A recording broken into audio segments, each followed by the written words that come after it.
আসসালামু আলাইকুম। গরম শেষে এখন শীতের সিজন আস্তে আস্তে আসতে শুরু করেছে। এই সিজনেই মূলত সরিষা এবং ডাল জাতীয় ফসল আমরা উৎপাদন করে থাকি আমাদের জমিতে। কিন্তু এখন যেহেতু বছরের একেবারেই শেষ, আর মাত্র কয়েকদিন পরেই আমরা আমাদের জমিতে ডাল জাতীয় ফসল এর পাশাপাশি সরিষা বুনবো। তাই এই সময়টাতে দেশি সরিষা পাওয়াটা একেবারে দুষ্কর একটা ব্যাপার হয়ে দাঁড়িয়েছে। যদিও প্রতি বছরের এই শেষ সময়টাতে এই সংকটটা দেখা দেয়। তাই আজকে সকালবেলা আমরা দেশি সরিষা সংগ্রহ করার জন্য বেরিয়ে পড়েছি আমাদের স্থানীয় হাটের উদ্দেশ্যে। অনেকক্ষণ খোঁজাখুঁজির পর আমরা বেশ কিছু সরিষা সংগ্রহ করতে পেরেছি, কারণ আমরা এক জায়গা থেকে অনেক সরিষা সংগ্রহ করতে চেয়েছিলাম, কিন্তু সেটা আমরা করতে পারিনি। বিভিন্ন জায়গা থেকে 1 মণ 2 মণ 1.5 মণ করে আমরা সংগ্রহ করেছি, যেহেতু এখন পরিমাণে দেশি সরিষার পরিমাণ হাটে একেবারেই কম রয়েছে। তবে হাইব্রিড সরিষা হাটে অভাব নেই, আপনি চাইলে টনকে টন হাট থেকে নিতে পারবেন, কিন্তু আমাদের দরকার দেশি সরিষা। তাও আমরা দেশির মধ্যে খুঁজতেছিলাম দেশি রাই যে কালো সরিষাটা রয়েছে সেইটা, কারণ সাদা যে দেশি সেতি সরিষাটা রয়েছে সেটা আমাদের কাছে রয়েছে। এ কারণেই মূলত আমরা রাই সরিষাটা খুঁজতেছিলাম, যেটা একেবারে দেশি। তো যাই হোক, আলহামদুলিল্লাহ মোটামুটি অনেক ঘোরাঘুরির পর 8 থেকে 9 মণের মতো সরিষা আমরা সংগ্রহ করতে পেরেছি।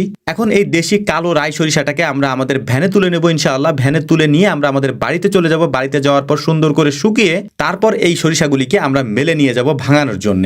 দেশি সরিষার মধ্যে 3 ধরনের সরিষাটা মূলত সংগ্রহ করা হয়ে থাকে। তার মধ্যে একটা হচ্ছে মাঘি সরিষা, একটা হচ্ছে দেশি সেতি সরিষা, আর একটা হচ্ছে দেশি রাই সরিষা। স্বাভাবিকভাবে সচরাচর আমরা যে তেল খেয়ে থাকি সরিষার তেল, সেই তেলের মধ্যে 2 ধরনের মিশ্রণ থাকে। একটা হচ্ছে এই রাই সরিষা অথবা মাঘি সরিষা, তার পাশাপাশি এর মধ্যে দেশি সেতি সরিষা দিয়ে 50-50 করে তারপর তেলগুলিকে ভাঙানো হয়। এতে করে তেলের কালার অনেক সুন্দর থাকে, অর্থাৎ চকচকা থাকে। এর পাশাপাশি তেলটাও মোটামুটি সুন্দর হয়। তবে তেলের মধ্যে সবথেকে যেটা ভালো হয় সেটা হচ্ছে কালো রাই সরিষার তেল। এটা খেতেও যেমন ভালো, এর পাশাপাশি এটার দামও অনেক বেশি। মাঘি সরিষার ক্ষেত্রে যেটা হয় সেটা হচ্ছে যে মাঘি সরিষা খেতে একটু তিতা লাগে। এটাকে ঠিক করার জন্য মূলত দেশি মাঘি সরিষার সাথে 50% পর্যন্ত সেতি সরিষা মিলানো হয়, যাতে করে এই দেশি সরিষার তেলের কালার ঠিক থাকে, এর পাশাপাশি যাতে তিতা না লাগে। কিন্তু যদি শুধু দেশি রাই কালো সরিষাটা ভাঙানো হয় তাহলে এটার তেলের পরিমাণ একেবারে কম হয়, এর পাশাপাশি এটার কালারও তেমন একটা ভালো হয় না। তবে এই তেল খেতে অসাধারণ, অর্থাৎ আপনি যে কোনো জিনিসের সাথে এই তেল খেতে পারবেন। এমনকি গরম ভাতের সাথে কাঁচাও এই তেল খাওয়া যায়, ভর্তার মধ্যে এই তেল খাওয়া যায়, এবং বিশেষ করে আপনারা দেখবেন গ্রাম অঞ্চলে যে আচার দেওয়া হয় এই আচারের মধ্যেও এই দেশি রাই সরিষাটাই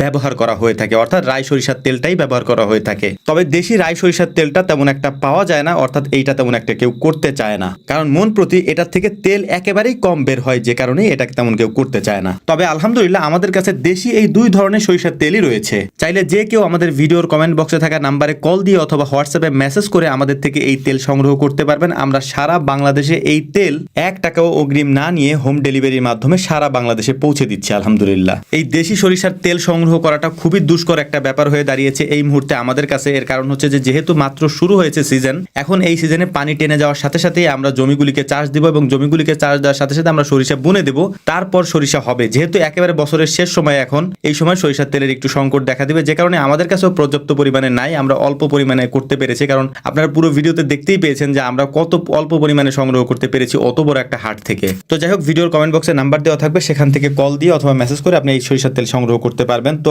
আমরা মূলত বাড়িতে আসার পরে বড়শি ফেলেছিলাম। বড়শি ফেলার পরে বড় সাইজের একটা রুই মাছ আমরা উঠিয়েছিলাম পুকুর থেকে। এরপর আব্বা আর আমি দুজনে পানিতে নেমে এই মাছ আমরা উপরে উঠিয়ে এনেছি, কারণ বড়শিতে মাছটা খুবই অল্প বেঁধেছে। এর পাশাপাশি মাছটার ওজন একটু বেশি ছিল, যদিও ভিডিওতে একেবারে ছোট দেখাচ্ছে।